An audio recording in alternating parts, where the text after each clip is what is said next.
everybody, welcome to another Making a Geek. I am Damien DeCarlo, and today I have a interesting guest, a very special guest. Some say she's funny, some people think she's cool. Her name is Avital Stone, and she, from what I understand, is a musically inclined person, music teacher, music theater. Avital Stone, welcome. Thank you so much. Happy to be here. How are you? Good. How are you? I am good. I am geeking out with you today. Kind of just last minute. I'm just having some nerds and drinking some wine, and nothing really special going on over here. So I'm glad that you're here. I want to talk a little bit about stuff we've talked about before. You seem like a really great geeky person. Tell me about a little bit of about yourself, and then what you do with music. Well, I'm a music teacher. I teach piano and vocals primarily. I've worked in theater since I was at the size of this microphone. Uh, and during quarantine, that's about it. Hopefully, after quarantine ends, I can pump it up a bit. And before the shutdown, you ran a karaoke. Jesus, I do everything. It's a very general question. Not like me. You do a lot. Well, I've been bartending for just about 10 years. I love doing that. The second I get a bartending job, I'm gonna run for it. There's just no jobs out there right now. I've worked at summer camps. I was in the military. Couldn't name a thing I don't do because I'm one of those people that is so bored so much of the time that I'll pick up anything I can. Yeah, that's exactly the way I am too. Yeah, I have to always have to have my hand in something, whether it's professionally or hobby. Let's go with the first thing you said. So bartending. I actually have never had the opportunity to geek out with someone on bartending. So what made you decide to go into bartending? And like, I know that you have to go to school for it. How long does that take? I've never done it. I've always wondered. So funny story. Before I ever went to bartending school, I was living in Israel. I was towards the end of my service in the Israeli Defense Force, and I got a job as a server at a local late night pub.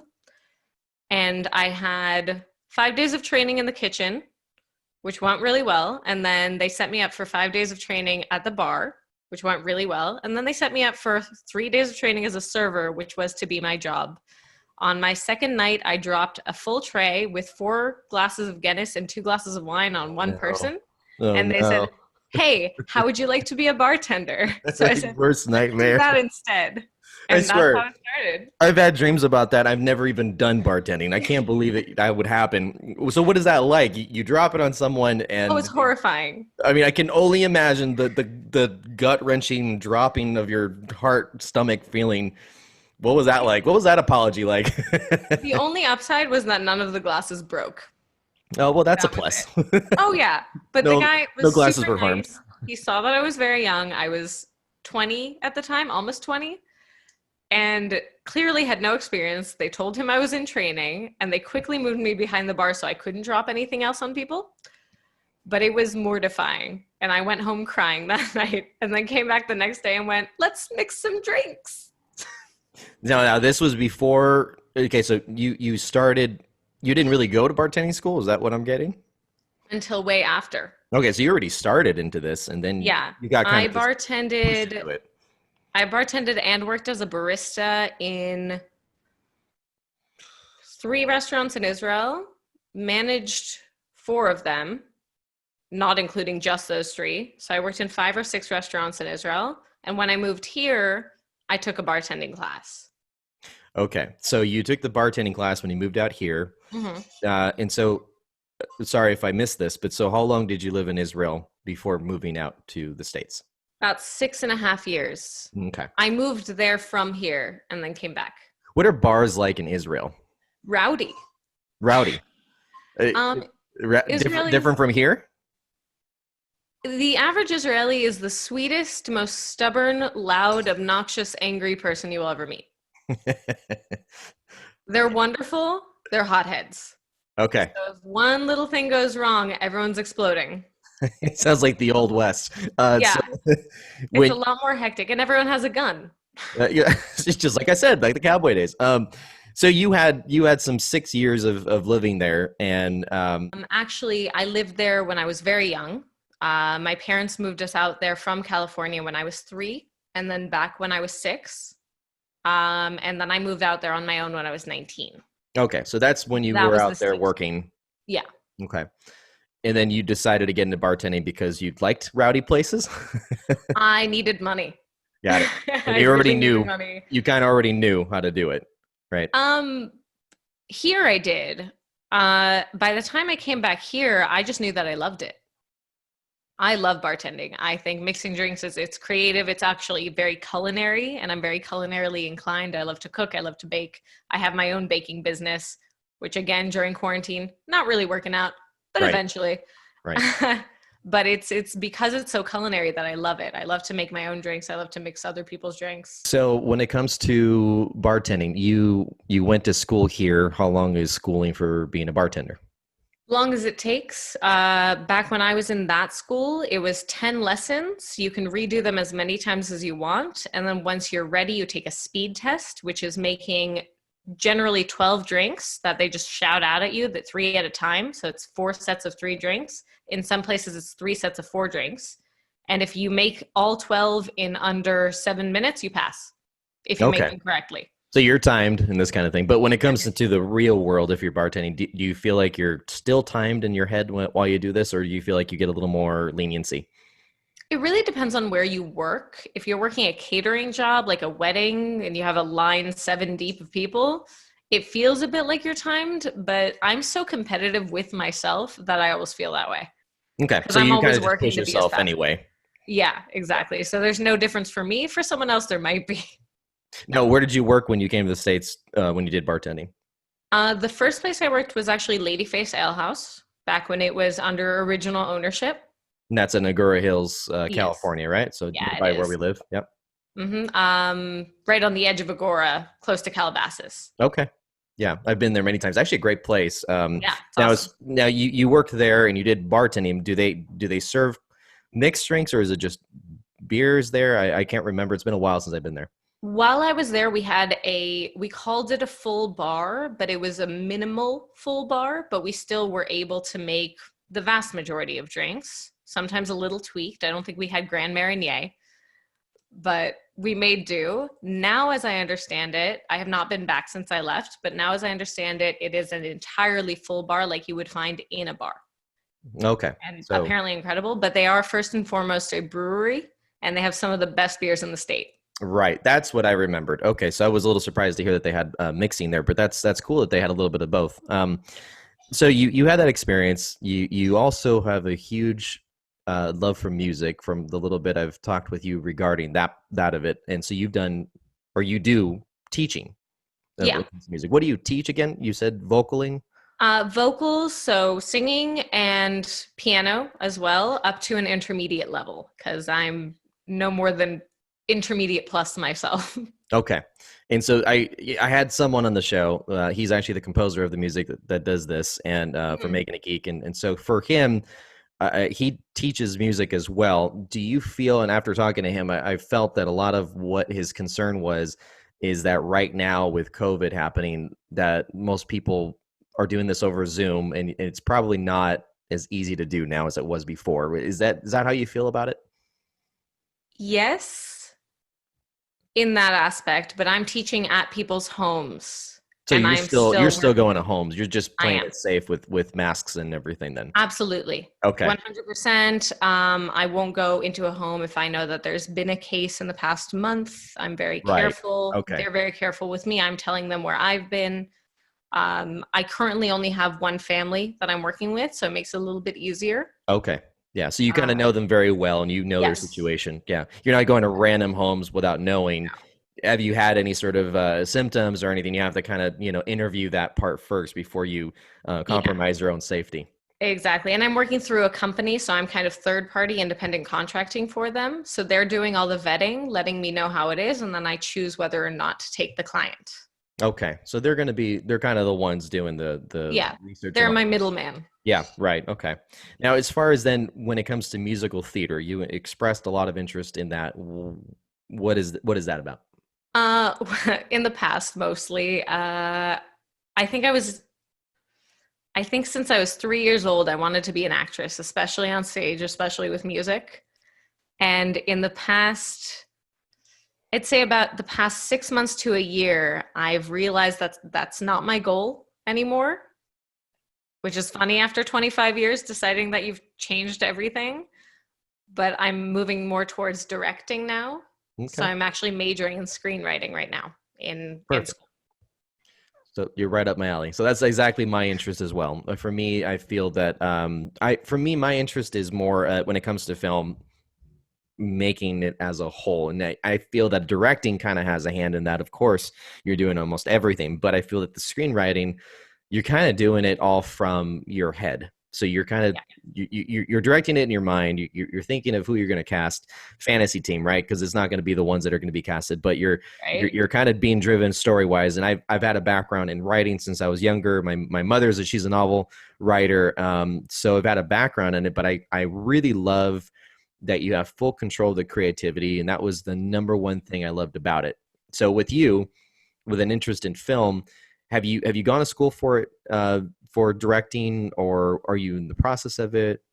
I'm in the process. Okay. I just switched over my major from psychology to screenwriting because this is Okay. kind of an old new interest. It's an old interest that just presented itself. And I So, just realized I was interested. so how did musical theater get out, snuffed and then go into then now directing? What was the process? What made you what changed? I mean, you still love musical theater, or is Yeah, that just not a thing I anymore? do. But not as on stage anymore. I love stage managing. I've stage managed quite a few productions, but ever since I got back to the States a couple years ago, I work just on plays, not musicals. Okay. And I find that I connect more with the spoken word than the sung one. Musicals, beautiful, amazing, very well written most of the time, extravagant.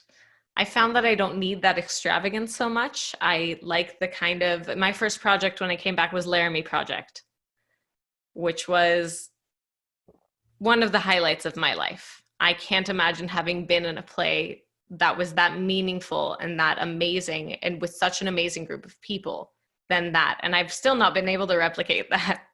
Now, what did you feel? Were you nervous doing it? Did you get performance anxiety? What did you feel? You think I would have after not having been on stage for about 7 or 8 years, but it felt like home. It felt like I had returned to the place I was supposed to be. And it had a lot to do with the parts that I was playing. So definitely the judge, very important character. Sure. Barbara, who went in to talk to these people, very important. But I got to play this amazing character who led the candlelight vigil for Matthew Shepard. Very emotional scene. I got to Right. do a couple monologues, but one very important, without which I don't think the play would have had the effect that it did. Right. Zubaida Ullah, who just being a Muslim, a real person, of course, many Muslims, especially back in the early 90s, along with Christians and even Jews, did not understand homosexuality, Right. stigma against it and all. And she felt for this man and she cried and she was so sad to see that he had passed and she was there for his family. And that to me, to be able to have portrayed a character such as that, such a warm, loving, feeling character, that was home. I see. So it had a lot to do with the role that you were playing. That Absolutely. helped. That helped that feeling that you were home, that you were doing exactly what you wanted to do. Yeah. Was it difficult for you to then feel that you could do anything else after that, being such a deep, meaningful role for you? No, not so much, because that reopened my love of theater and made me realize that there was more to theater than just musicals. And so right after that, I believe I did a version uh, of Midsummer Night's Dream, in which I played Robin Starveling, one of the mechanicals. Fun role, super sweet, funny, nothing to write home about. So you had kind of a comedic role, like you had some Oh lines yeah, that were it was funny. It was definitely funny. There was a lot of like, ugh, ugh. Got it. So glances you went around. polar opposites. You went from a really deep, meaningful character that Yeah, changed everything for someone, and then it came to that. Now, the so silly you character. had some, you have diversity. You can do a lot. Now, I try.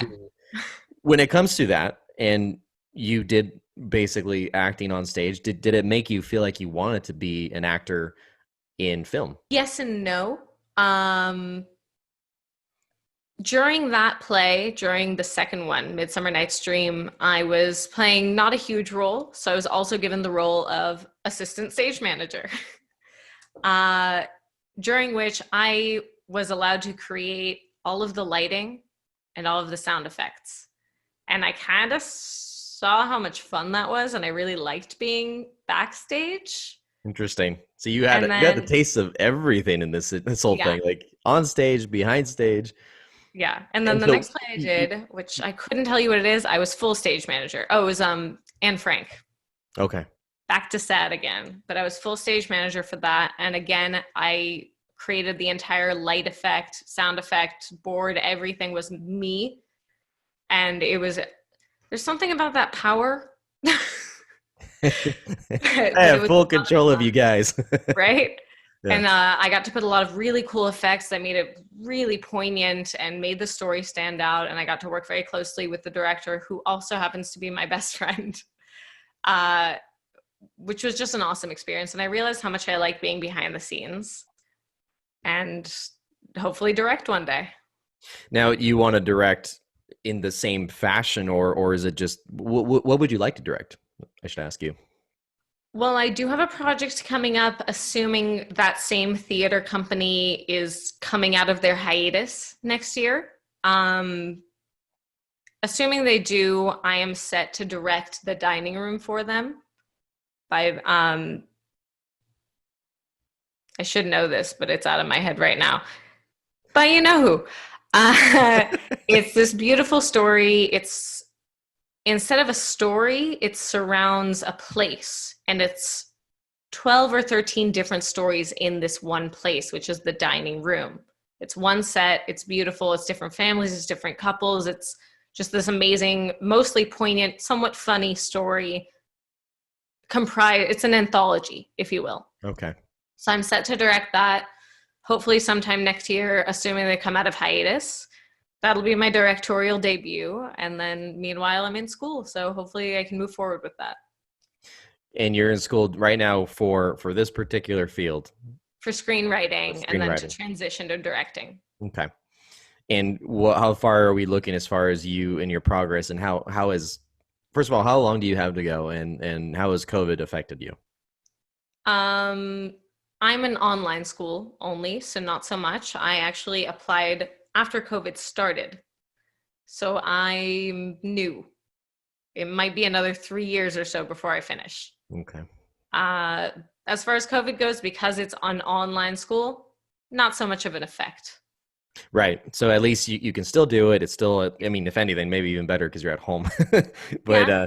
yeah, certain times you're too tired to go to class, and you're trying to rush, and you're trying to rush in your day. In this case, you're home. Yeah, Um, classes in my bed. right. Do you have to be on camera when you do it? No, there's no lectures. It's all from books or Good. discussions. Okay, good. So you're able to do it on, Yeah. Saturday morning in your PJs. Yeah, it's on my time and my time Right. alone, which is really nice as long as I do it in the week. So when it comes to your love of film, your love of performing, there's there's got to be something else that you like to do on your free time with either you or your boyfriend. What do you geek out about at home? What is your geek thing to do? Books, movies. I love seeing a good movie. I just went to see Tenet in the I just theater. saw it as well. In the Tell me about it. theater. Let's talk about it. My boyfriend and I went to see it. I'm still mulling it over, and I know I need to see it a second time. Okay, so you went and saw an awesome film. Oh, I it's I want amazing. I want to geek out a little bit about it. So Yes. Christopher Nolan's films. Now, for me, when it comes to the screenwriting I've done, I very much have been on par with the style that he has, and it's Oh always yeah. been like that. Even before, I want to say I started in this style when I was writing back in 07, 08. So it's been right. He was making films, but I didn't really like know who Memento, he was. which I still have Memento, not seen. yeah, amazing. You need On to the check list. out It's on Memento. the list. Absolutely. The storytelling of that, the screenwriting, everything is done perfect. It's a Even perfect his film. Batman films, The Batman films, I by mean, far the best ones that have ever I been really made. dislike all of them. I really From the do. other. I don't even like Batman at all. But no, I really absolutely love what he did with those films. Yeah. But those weren't really much of a mind bender as when you got into Memento, Inception, Tenet. I mean, even Interstellar was a little bit just as far as just how out there it was. Yeah. Out there in space. No, but so for his style of writing, it's always been about not only tripping you out, but making you really work for the film. You're working for what you're consuming, and that's what I Yes. appreciated. Um, so for me, I think that Tenet was one of those films that is just a flyby. I mean, it goes right by you. You're like, what just happened? Though I consumed it, I get it, but not really. Like I really don't because I need to see it again. And I'll tell you, by the second time I saw it, you start looking at things at a different angle. So you already know, linear speaking, what's going to happen. Now you're dicing up as you go the other parts of it, which I won't give away for whoever's watching this. But really great film, and that Oh, to me is fantastic. exactly what I'm made for. Like I love that kind of film. I would love to make a film like that or write it or direct it. But what is your take on it? How much did it trip you out?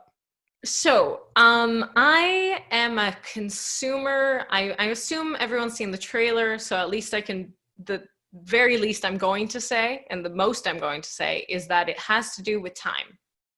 That's all I'm going to say. As an avid consumer of Doctor Who, There you go. of anything that back in high school, I would devour physics books. I was not in any classes. It's just interesting to me. I love Neil deGrasse Tyson. Anything I can get my hands on that'll help me understand the theory of time. Yeah, you segued perfectly from Doctor Who to this as far as like the concept of time. My Timey wimey stuff. my You know. third screenwriting my third story has to do with time travel as well, and I wrote that back in 2010, and it's been a progress for the past. I mean, it's done, but it's been a progress of, I'd say, about 4 years. And for me, I dove in really hard into every thesis you can think of when it comes to time and how it's relative with what we know. Um, my concept was definitely not anything near Tenet, so it was nothing like that, But as far as the story goes, I took a fascination with knowing how time is affecting not only the ones that are linear running through it, but the one that can see it from afar. So kind of like you're looking at it. So the multiverse theory. Yes. So you're looking at it from afar, kind of like you're seeing a film happen, but you are the traveler, but you need to Yeah. see things play out. And so what does that mean to you as the traveler? How does time work for you when you do that? Those different weird concepts that may or may not have been touched on, but in as far as theories go. So I took a fascination of that, and I won't give away too much about my screenplay or talk about it, but it's basically that. And so for me, the concept of when Nolan went into Interstellar, it was kind of the same sort of feel when it came to time, sort of, kind of, very, very, little, but he touched on it. Fascinated me because a lot of it, a lot of what we know is governed by time, and that's like the one thing that truly is the hardest commodity to find in today's world. It's not money, and you could say it could be love, but in this case, I really feel it's time. We don't have time, and we lose it. We want more of it, and we won't ever get it. So, in my opinion, it's about, in which case my screenplay, the story I wrote, has to do with the appreciation of what you do have. So it's kind of the guy that's got $20 in his pocket and he makes the most out of the $20 because he appreciates every dime that he has. So it's more like that. Rather than the guy that just spends it because he has it.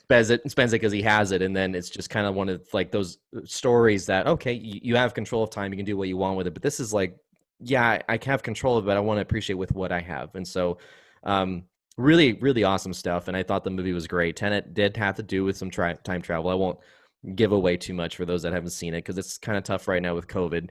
A lot of Yeah. theaters aren't open. We just in our area. If you have AMC, you can download it. Oh, They'll you can let download it you at home rent it, now. I think, if you have AMC. Just Oh, go that's onto their website and you can rent it to your home screen, which I'm that, going to do for my second watching of it. right. Yeah, you definitely need to. That's great though for folks that are still weary about going out. Those that are a bit older or have certain conditions definitely should And if stay. you like subtitles like I do.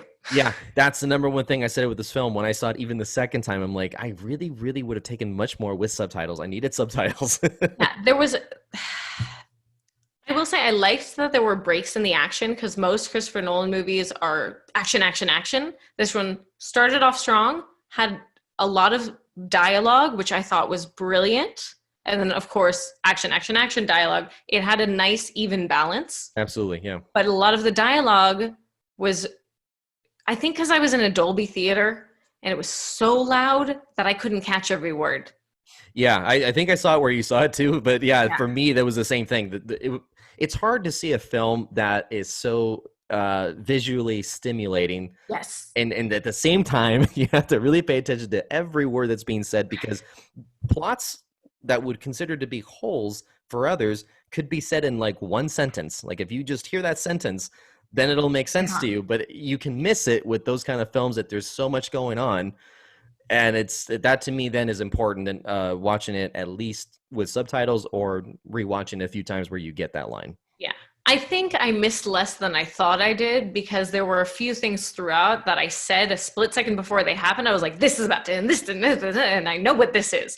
So I definitely understood more than I did, but it's worth a second and maybe a third watch. So you like films. Oh, I love You and I definitely connect on that. And your boyfriend loves films just as much as you, or are you more? maybe a bit more. Okay, wow, that's He's a great. total film nut. Film nut. Okay, great. I'll Yeah. have to talk with him next. And then you like to read books. Tell me some of the books you like and what makes you like a book? Because I've never really read novels. Yeah, you're more of a comic guy. Pretty much. Um, We'll give that don't get away. me wrong. I love comics, but I grew up devouring fiction and fantasy fiction, especially. Um, I'd say about 90% of the books I love are fantasy fiction, Lord of and the Rings, Harry 10%, Potter. yeah, Harry Potter. Very few people are going to know about this one, but Pierce Anthony's Xanth series, any of his series, Incarnations of Immortality, which is the same story from 8 different perspectives, all to do with theology / science in a new perspective. Absolutely genius. I can't even describe it. And then 10% is going to be a bit more realistic, but still kind of goofy fiction. So What would be Hitchhiker's Guide to the what would be Galaxy, okay? I was about to say what's goofy fiction. I get it now. Tom Robbins, anything by Tom Robbins, Okay. I am in. If he ever comes out with another book, which is doubtful because he's been writing since I think the 60s, I'm picking it up and reading it. The guy's pretty legendary. The guy's written so much. He's amazing. For Christmas last year, my boyfriend got me a signed first edition copy of Still Life with Woodpecker. And then this year for my birthday, he got me a first edition of Jitterbug Perfume. So you can say he's up there in my top 3 favorite authors. Reading, film, and now as far as like the geek world where I'm at, comic books. What's your favorite superhero? Ooh, a loaded question there. Yeah, I know. I mean, I obviously don't have one. I think you I don't might. have a special superhero. Batman's up there for me, I will say. I can't put a finger on one favorite. I can tell you my favorite comics in high school to read, and that would give you a bit of an insight into what type of thing I like. So, top, obviously Deadpool. I read the comics before he even thought about making the movie, and then he made the movie, and it was just as good as it needed to Yeah, be. pretty much. Perfect. Yeah. And Ryan Reynolds, who in the comics, Deadpool compared himself to Ryan Reynolds. So of course it was just it was meant to be. It was meant to be, absolutely. I loved Batman comics. Not to alienate anyone, but I hate Superman. Ah. I think he is a weak little whatever on his own planet. He has nothing, with the caveat of Red Sun.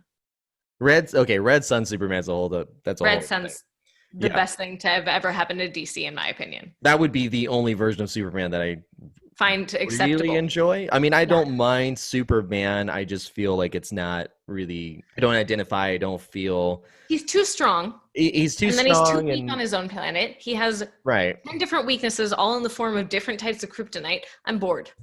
Yeah, I I'm get you. bored. There's just no drama to it. There's nothing really. No. Although I get the fans, I get there's just a really cool following when it comes to Superman. When it comes to the fact that Yeah. it's so science fiction, it's very alien, and he was Yeah. alienated growing up. Okay, I get that. But with me, there's other characters that appeal more to what I like as far as their the conceptuality, what they deal with, the demons they fight, and for me that would appeal to me. So Yeah. I think that's someone that would like Superman. Actually, not think. I know a lot of the fans that love Superman are big Trek fans, and so they like outer space, they like different planets, and that's Not what my they thing like. either.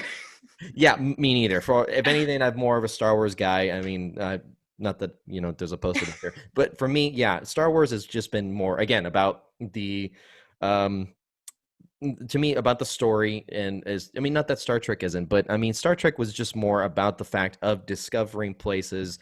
It was the Yeah. drama behind a crew going and dealing with things, but Star Wars just got more of the gritty side. You had a dark side, um you had a lot of drama into the fact of what made Anakin Darth Vader. There's Yeah. just a lot of different, levels to it, and I just feel that Exactly. that's where probably you and I and probably your boyfriend John would connect a little bit more, unless Yeah. he's a Trekkie. I don't think so, really. We haven't really talked about that so much in the almost 3 years we've known each, 2.5 years that we've known each other.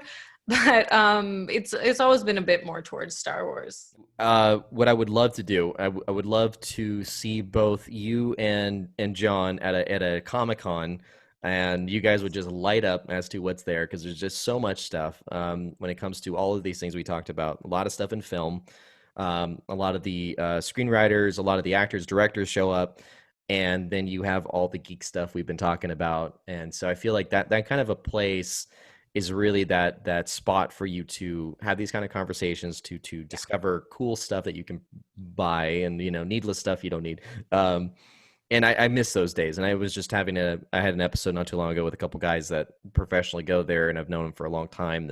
And we miss those days. And to me, this show, Making a Geek, is connecting to those that are, geeky inclined, but then it also is an education for those that don't know much about what we're talking about. And that was the whole concept of the show. It was meant for someone to be in the show that didn't know who Darth Vader's son was, who's Luke Skywalker's father Son was, and daughter. Hang on. and daughter. But that was just the one that most people will, kind of wonder, like, they've heard that a lot, right? And so, Luke, I'm your father. And a lot of the comic books and movies just threw it at you. The ones that Yeah. don't know it. Marvel, their whole cinematic run has thrown it into the media with Yeah. successfully, Oh, of course. absolutely. And mostly well done. But it's left a lot of people to wonder, like, well, I don't know who really Iron Man is, or what's the story behind, Doctor Whereas Strange. people that grew up with the comics Right. like us know exactly what's going on and We waited embraced it. Right. so long to see those movies. Exactly. We've waited a long time. For me, I was just talking to Randy Emberlin, a great, probably one of the greatest artists I've ever known, and we were talking about how going back into the 80s and 90s, Marvel, they came alive in their writing when it came to comics, but when it came to film and Howard the shows, Duck. yeah, let's Howard the fucking let's Duck. go with Howard the Duck, and that's what you had, So it was kind of like that. No one took Marvel real serious when it came to a major movie production. And now we've been finally blessed with the fact that we've had the real good stuff come out, and Because Disney took it over and they have all the money in the world. yeah, and they have all the money. And to be honest, I feel that it's in the best hands possible because who isn't going to say that Disney is not successful? I mean, they know what they're doing, I as will much never as contest that. They absolutely know what they're doing. What I right. like that they're doing with the Marvel movies is they're giving them some free reign. They're not pigeonholing them into what should be classic Disney. They're allowing them to do what they need to do to be successful and to Right. make good movies. Right. And that's the key. As long as there's that freedom to be, versatile with what you make for the Yes. fans, because the fans, I mean, I know any Hollywood producer that I've talked to will say it's about what Hollywood wants to make for the mass media, for everybody, for the masses. And so while you can say that, I think that the fans govern a lot of what will be successful as well, because there's boycotting films, there's just so much that fans will do damage on your film that it's important. Absolutely. It's very And remember, important. there's always pre screenings where the fans get to input. You remember what happened to Suicide Squad? The Suicide Squad was set to be a lot more like the comics, much darker. You see more of the relationship between Joker and Harley Quinn, where it's actually very hostile and very aggressive and very violent. Like a different cut was made. A, they made a new cut once they did screenings because people that weren't fans of the comics were called in to watch these screenings and they said, oh, it's too dark. But if anyone that had read the comics had come in, they would have said, that's perfect. That's what it should be. And they still haven't released those scenes. And yet we know what happened to Suicide Squad. It didn't really succeed. I We just know, know, but it yeah. could have been so much better if they just hadn't left it Well, out.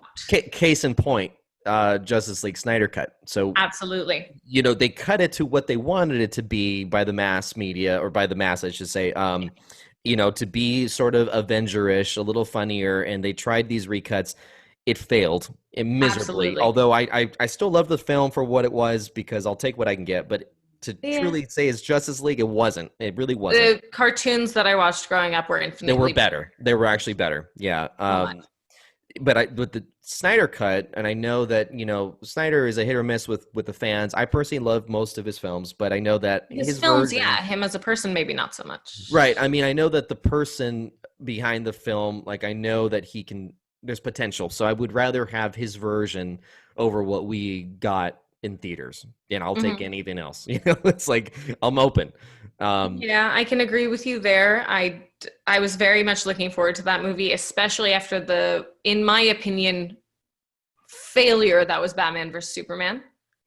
But Um, yeah, what that I certain Zack Snyder films, like, you mean like that one didn't do as phenomenal as it should have, let's say, but like Sucker Punch didn't do great, though I personally didn't mind it.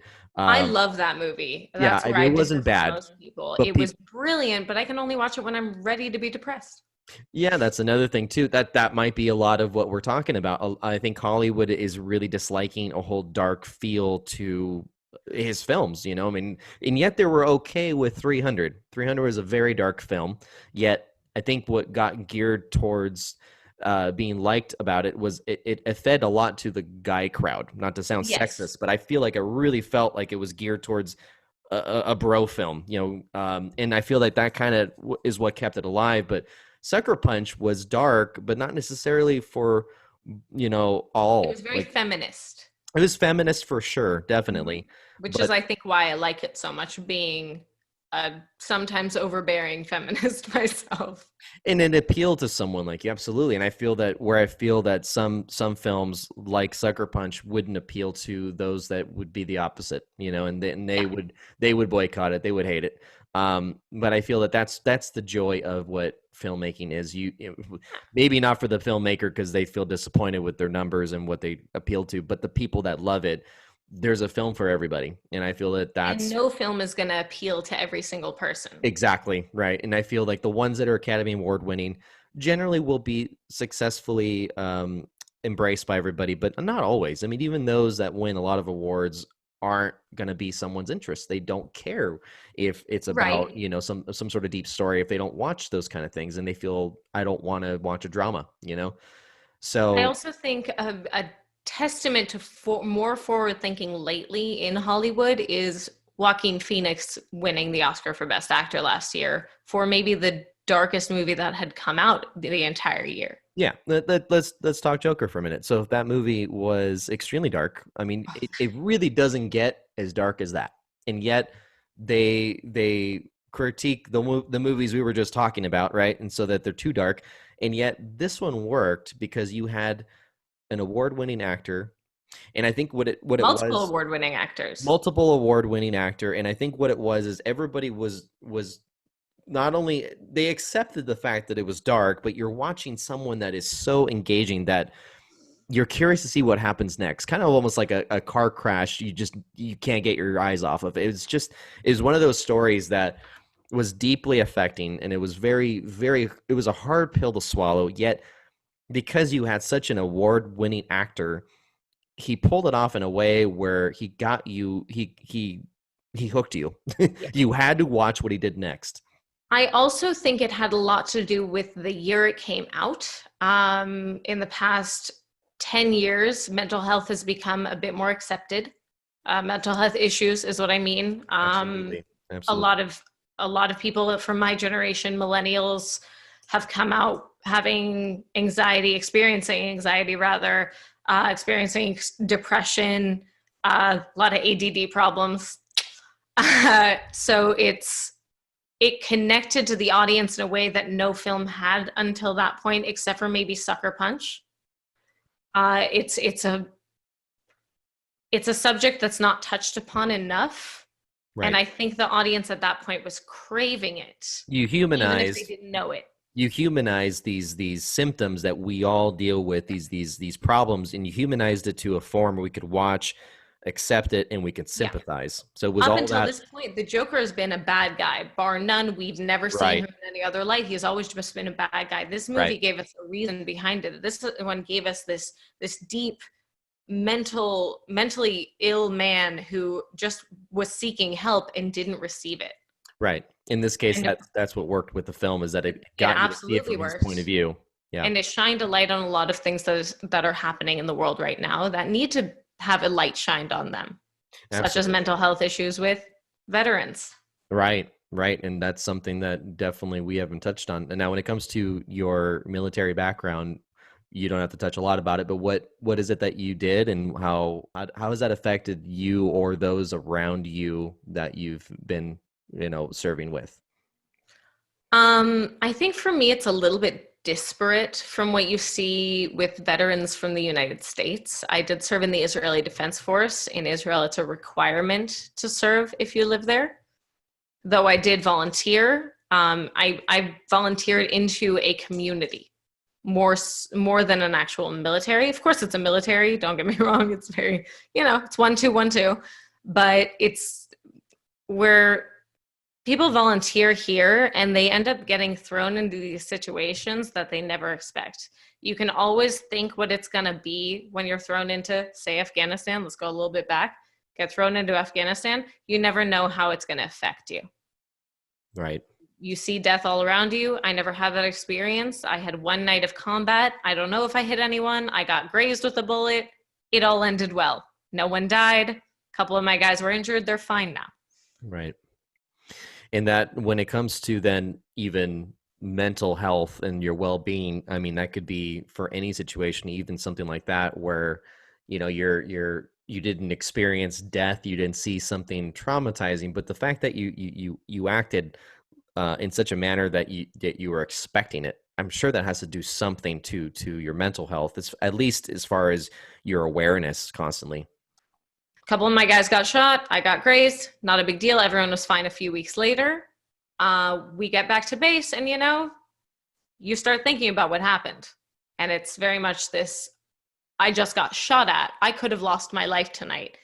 And you can't know how that's going to affect you. Me, I was fine. I have no emotions. But someone else that's a bit more sensitive can really take that in deep and start just eating themselves. Right.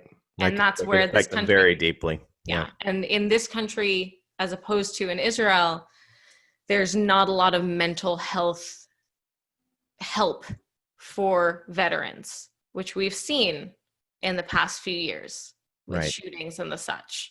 Right. And that there's been a lot in our county that we live in here, as far as that goes. I was semi involved in one, which we don't have to get into, but it was the same concept where it was just, you'd never know in that kind of situation, until you're done with it, that, like you said, I could have died, and then that Were you settles at in borderline? after.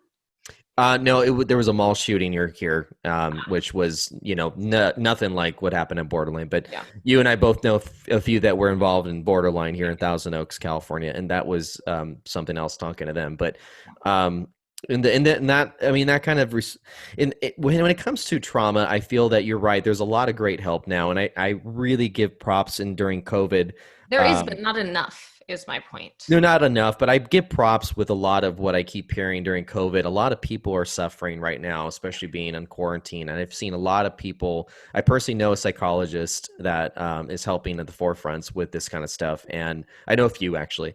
And talking to them, it's something that they take so much more seriously now. Not that they didn't before, but it's just such a drive now to help mental health because of Oh, yeah. what this pandemic is doing. It's ruining relationships. It's ruining our way of life. Marriages. It's everything. Marriages. It's throwing everything out, and it's we're left to pick up the pieces, and yet it's still not even over yet. I just all these things have happened where um, life it will continue, will go on, but what looking back will we do about the damage? And that's where I think mental health is the most important thing. Absolutely. And I also think that right now is a perfect time for anyone, even if you don't think you need it, to just go talk Just to a talk. psychologist, talk to someone online, Yeah. because you can just talking, letting it out. You might be the happiest, most well settled person in the world. It's still good to talk to You're someone. always going to have something you need to talk about, no matter what it Absolutely. is. There's always something someone's dealing with. Definitely get help. There's a lot of great people, and there's a There's lot of services online now. there's so much. Yeah. Yeah, and you're able to get different counselors. You don't have to stick with just one. There's just so many options. So I definitely encourage those to get out there. But Yeah. um, And on before the other hand, there's also the idea of if you are currently in it and you feel like it's not going anywhere, it is still the pandemic. How do you pick up pieces when you don't know where to put them?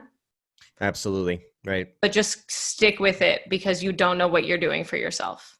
right. It's only going to help. Always get help. You can't always help yourself. You can't do it alone. And if you can, well done.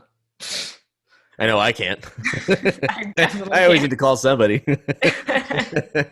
Avatal, it was really awesome talking to you. Before we go, where can folks find you on social media? I mean, you're going to be a big hit. Everyone's going to know you now.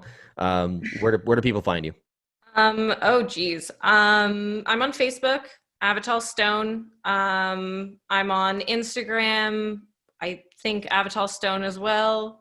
I don't post much on Instagram, so I'm not sure. I believe that's it. You'll find me if you search that. I also have a business page for my banking company. It's called Oasis in the Dessert. Two S's in dessert. Yeah, that's it. Spoken like a true geek. I am, of course, on Instagram at Damien_DeCarlo, also making a geek_podcast. Thank you so much, Avatal. We're going to see you real soon. I know that we're going to be doing more geeking out soon, and I look forward to hanging out with you and John again. Thanks so much. Don't forget, keep calm and geek out. Good night.